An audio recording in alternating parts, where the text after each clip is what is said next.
لو أنزلنا هذا القرآن على جبل لرأيته خاشعا أنزلنا هذا القرآن على جبل لرأيته خاشعا أنزلنا هذا القرآن على جبل لرأيته خاشعا متصدعا من خشية وتلك الأمثال نضربها للناس لعلهم يتفكرون.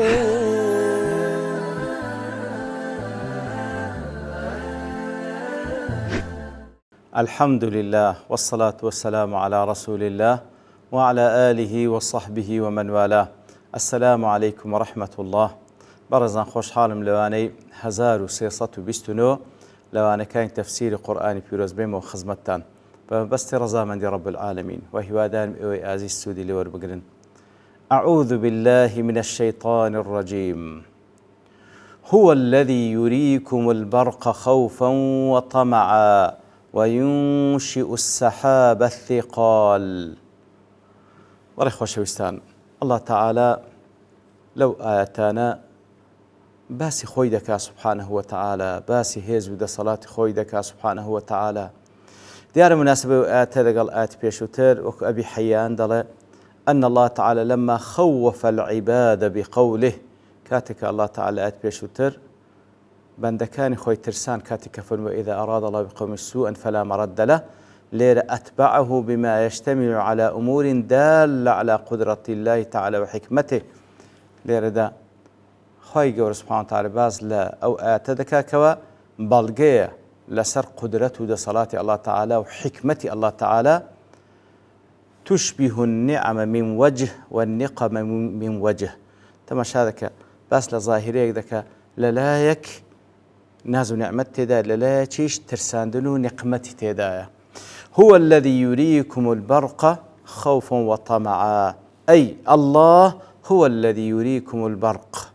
الله تعالى برق تان نشان دا برق سيه وهو النور اللامع الذي يسطع في السماء بميل السحاب. كواتا برق أو روناتي وروشناتي كواتا دروشيتوا لنيو هوركان دا لأسمان واتا بروسك خواهي قوري بروسك تانشان دا أو روناتي زوري كلا أسمان دا لنيوان بلا هوركان دا دردسي خوفا من الصواعق. كواتا إتر أو بروسكيتان كنيشان ددا أو روناتشيا زورا كوا لروي علمية وش وكدا قتري كفولتية كهربائي يقدار زوري تيدا وبفعلي جديتي ما كوا نزيقا هيك كوا بروسك ليدا سوتان ديتي أو زاب بشر بوا ياخد جان لبر بوا ياخد دار بوا هرشتيك بوبي إتر خواهي قولي أو بروسكتان نشان دا أو روناتشي زورة لآسمان دا لنيوان بلا هوركان دا نشان تان دا كوا دو شعور لا إنسان كان دروز دبي. يكم خوفا من الصواعق إنسان كدي بيني دا ترسيل صاعقة ولا عذاب دا بزين ولا مقابلش دا وطمعا في الانتفاع بالمطر وهروها خوشيشي تدا خد رزاي تدا كوا خواهي قولي دوا أو بروسكا باران بنيري بارانش برحمته أو زوية بي بجياتوا. كواتا خواهي قور بروسكتان نشان دا هم وكو ترساندن هم وكو رزايك ببارين باران. وقيل في معنى الخوف والطمع قلت لا معنى خوف والطمع كاليدا باسكر المراد الخوف للمسافر أو عادة شيء ترسي زياتر لو بروسكيا أو كسيكوا ريبوارة مسافرة فإن عادة المسافر أن يتأذى بالمطر. عادة كسي مسافر ريبوار لواني أزيد بخوابو باراني كالدواي أو بروسكاندي.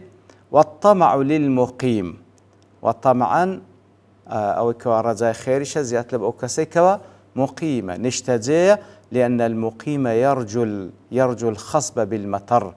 أبرو كسي مقيم كوالا نشتجيه كاتك بروسكا دبيني زيادة الرزاي وكالدواء أو بروسكا باران بيو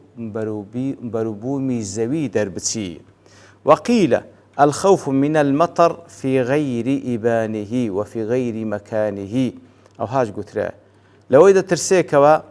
أو بروسكي كهاتية لكاتي خوي نبي لزيجاي خوي نبي والطمع إذا كان في إبان ومكان من البلدان ورجاء ورحمتش أجر لكاتي خوي لزيجاي خوي بي إتر فعلا أو بروسكي كوا خوي جو نشان من دال أسمان هم أو كويسان بترسي هم أو شكوا رجاء برحمة خوي جو رهبي ابن عاشور دلي جاء هنا بطريق الخطاب لردا خوي جو خطاب مع اللقلدك هو الذي يريكم خطاب مع لقلدك وكو بيشترش فرمي سواء منكم وكو يكا هل يقلنقوا بنهنيان باشكرا اتردل لأن الخوف والطمع يصدران من المؤمنين ويهدد بهما الكفرة نبري أو خوف وطمع عطا إنسان إيمان دار دا ترسيل سزاي خواهي قوله وتابي لرحمة خواهي قوله ولا هما كاتج دا تهديد وهرشيل وكافران هو الذي يريكم برخ خوف وطمع وينشئ السحاب الثقال أي ويخلق الله السحاب الثقال هر أوزاتش هر الله تعالى كوا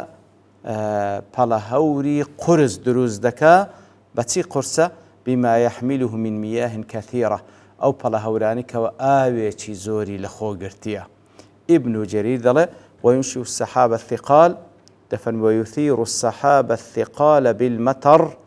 ويبدئه يقال منه أنشأ الله السحاب إذا أبدأه ونشأ السحاب كواتا وينشئ السحاب الثقال واتا لو بلهورانا بلهوري قرصو كوا آيوشي زوريان لخودا قرتيا خواهي قورا باران دباريني لو بلهورانا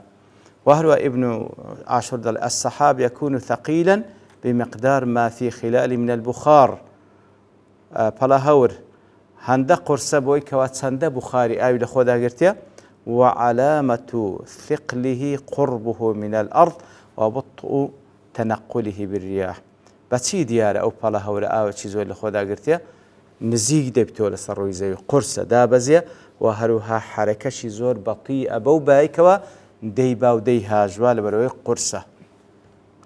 لا آتي دواتر فرمي ويسبح الرعد بحمده والملائكة من خيفته ويسبح الرعد بحمده أي وينزه الرعد الله عن النقائص تنزيها متلبسا بحمده تعالى بوصفه بصفات الكمال محبة له وتعظيما وهو رعدش تسبيحات الله تعالى دكا حمد سناء الله تعالى دكا تسبيحي دكا واتا خواهي قول بوشي ودناسي كوا دور لهم صفات نقصاني وحمد سناء دكا بوشي كوا وصف ذكر بهم صفات كمال كواتا أوبري محبة خوشويستي وبقور زانيني خواهي للايا الرعد رعد تنزيه تسبيح تحميد خواهي قول دكا سبحانه وتعالى رعد سيا ابن الجوزي دله ويسبح الرعد بحمده فيه قولان أحدهما دو قول لسر أو رعد كميا أنه اسم الملك الذي يزجر السحاب كواتا ويسبح الرعد بحمده الرعد ناوي أو ملائكته كوا بلهوركان دها جواب إذن خواهي قوله وصوتكشي تسبيحه وصوتكشي كاتك بروس كالددا أو بابلين هور بروسكي دنجي بروسكدي أو تسبيحي أو رعدي كوا ملائكتك أو ملائكتي كوا هوركان دهاجوا وكو قول مقاتل دوام رعد دله يعني بمعنى سدي الثاني أنه الصوت المسموع دنجك رعدة دنجي أو بروسكيا بيغوتري رعد يعني خدي دنجكي رعدة يعني تناوي أو ملائكتي كوا بلا هوركان دهاجوا سمعاني دلي ويسبح الرعد بحمده دلي أكثر المفسرين أن الرعد ملك زور بمفسرين لسر أوان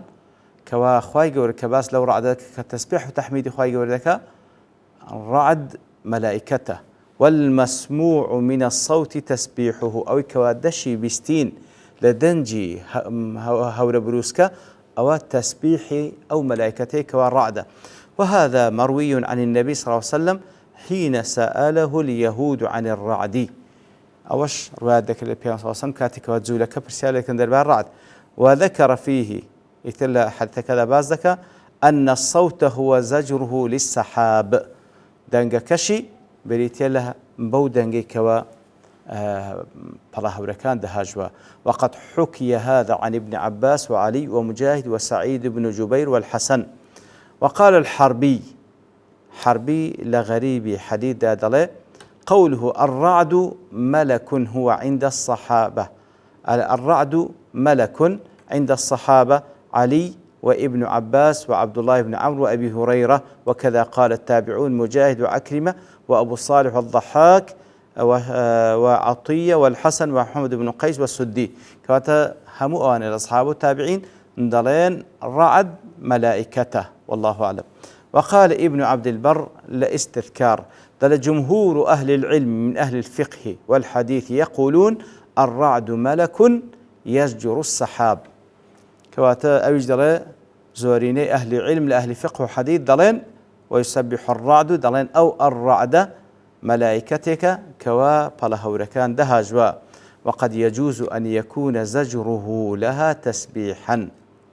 كواتك كوا دنجا كدردك أو التسبيحات خواي قوري ويسبح الرعد بحمدي. آل سيد الله استشكل بأنه لو كان علما للملك لما سغى تنكيره ويسبح الرعد بحمده. دليل لير إشكالك درز دبي أجر بيتو الرعد ملائكة بي أو ناكر بنكر بيتوا وقد نكر في البقرة لبرو إلى سورة البقرة بنكرها تتوا كخواي قد فرمي فيه رعد وبرق كباز لبلاهور دكاتنا فيه رعد وبرق لو ندير بنكرها تولي ربا ألف لامي معرفها تتوا ضل إشكالك لو إذا أقربيتو رعد ملائكة بلو لو ندير بنكرها تولي ربا معرفها وأجيب بأن له إطلاقين ضل والله مدريت بويكوا بدو شيوهاتيا ثانيهما إطلاقه على نفس الصوت كوات الرعد ناي ملائكتك الرعد دنجكيتي كوادريدك والتنكير على هذا الإطلاق كواتا بنكربه بمعنى دنجكيدي بألف لام بمعنى ناوكيتي. شوكاني ضلي ويسبح الرعد بحمده أي يسبح الرعد نفسه بحمد الله. والرعد لخودي خوي تسبيحاتي تسبيح تحميد خوي قولك وليس هذا بمستبعد ولا مانع من أن تنطقه الله بذلك. طلع أوشتش بدور نازا أندريو مانع تشنيك خوي قولة بوشيوي نطقي بيبكى بحمد خوي قولة سبحانه وتعالى إلا بروي وإن من شيء إلا يسبح بحمده هيتش تيكنية لو وجودي إلا تسبيحي خوي قولة تحميد خوي قولك. وأما على تفسير الرعد بملك كواتلي ذا شوكاين ضل ويسبح الرعد بحمده كواتفرمي أو رعده تسبيح تحميد خوي قولة واتبالا هوركان تسبيح تحميد خوي قولة ذكان لبروي هموش تقلو وجوده تسبيح تحميد خوي قولة ذكاء. وأما على تفسير الرعد بملك من الملائكة فلا استبعاد في ذلك. ضلي أقل باشوش ليش بدينا كورعد ملائكتك لملائكتك كان ضلي أوش دورنيا ويكون ذكر على الإفراد مع ذكر الملائكة بعده لمزيد خصوصية له وعناية به. كاتك بتنهاج بذكر باشان باسي ملائكة ذكر بقشتي لهمان آيات أوش وكو خصوصيتك لبو أو ملائكته والله أعلم. كواتا هم وكو إمام شوكاين ضلي لو أنينا ملائكتك بي كوا وكو زور بي صحابة التابعين وادلين كوا أو ملائكتي موكلة بصحابة دي هاجوا ولو أنشا هر خودي تسبيح تحميدي أو بلا هوراني بتكو هموش تقلو وجوده تسبيح تحميدي خوادك. ابن تيمية لمجموع فتاوى ضلي أما الرعد والبرق رعد برق سيدله ففي الحديث المرفوع في الترمذي وغيره لو حديثي كوا رفع ذكرته النبي صلى الله عليه وسلم كوا الترمذي رواه كردي وغير ويش أنه سئل عن الرعد كاتك وبرسال لك النبي صلى الله عليه وسلم درباري رعد قال ملك من الملائكة موكل بالسحاب. ملائكتك لملائكتك كان خوي قوله سحاب بلهوري بيراس بيردرا معه مخاريق من نار يسوق بها السحاب حيث شاء الله. مخاريق بي مخاريق جمع مخراقة دلي مخراقش في الأصل ثوب يلف ويضرب الصبيان بعضهم بعضا كواتا مخراق دلي وكو بارتس قماشك كوا لول درابيتن قريش لي دروس كرابيتن كوا مندال قمي بيدا كاولي يكتري ددن كواتا أو ملائكة وكو بيان صوص ملحدتك هذا باسي ذكا ملائكتك لملائكة كان كوا بلاهوري بيراس بيدرايا أو مخراقشي بيا كمخراق وكو لشتيك لدستي وكو لشرح كيدا دلي قماشك كوا لول درابيتن كراب تقري يتر دلي أو مخراقي بيا لآقرة يسوق بها السحاب حيث شاء الله كبو مخراقوا لا بلاهوري كان داتن ديبات لبو أو زيقاي كالله تعالى ويستي لسره. وعن علي أنه سئل عن الرعد إمام عليش برسال لك هذا الرعد فقال ملك إيش قلت ملكة. وروي في ذلك آثار كثيرة تندين آثار ديكش هاتذا بارئ وقد روي عن بعض السلف أقوال لا تخالف ذلك إتر أقوال ديكش هات لبيان السلف كمخالفنا أو رأيه كقول من يقول إنه اصطكاك أجرام السحاب بسبب انضغاط الهواء فيه عندك دلين بريتيا لويكوا بشكاني بلاهور كاتكوا بيك دكون بسبب أو ضغط هواء كالنواني عندها فإن هذا لا يناقض ذلك يتر شيخ الإسلام دلي خوش تناقضين لقال قول كيدك فإن الرعد مصدر الرعد دلي مصدر رعد يرعد رعدا لوي وهاتيا وكذلك الراعد يسمى رعدا كما يسمى العادل عدلا كواتا هل وكو بابرين كسك عادل بيدلن عدل وكسك راعد بيدغوتر راعد كواتا والحركة توجب الصوت حركة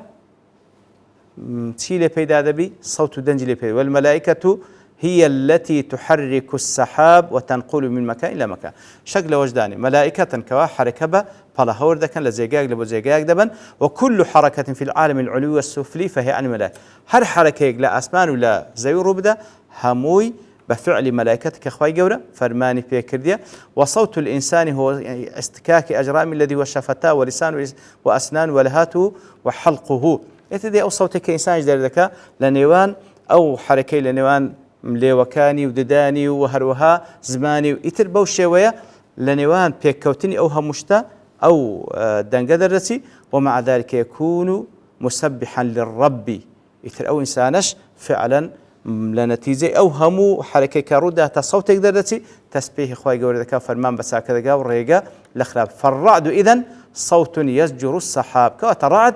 أو دنقي كوا فالله كان داجوا أو يشيان بو ملائكة راس بيدرا كوا